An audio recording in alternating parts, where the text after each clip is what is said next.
Yollandım yarim, ketmeyen kim var? Belki dünyada patlaman kim var?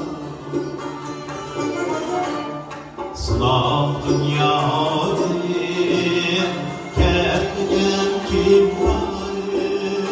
Belki dünyada patlaman kim var? Alemle ara umrun kalmış, arada bir patlaman kim var? Alemle ara umrun kalmış, arada bir patlaman kim var?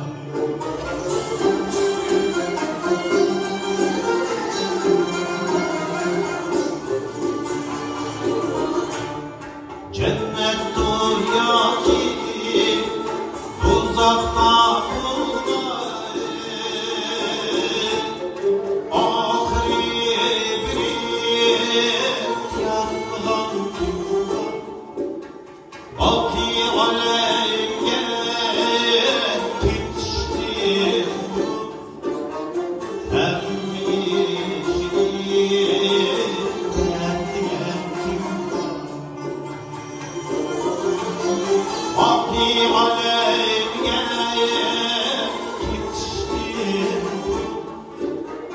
hem işini beğendiyen kim var?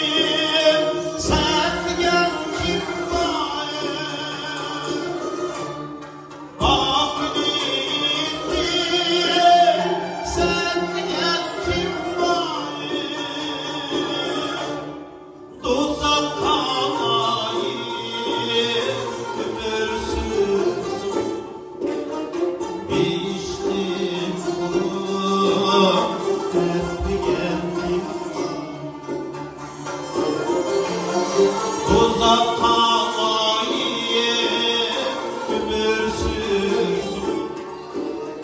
geçtim.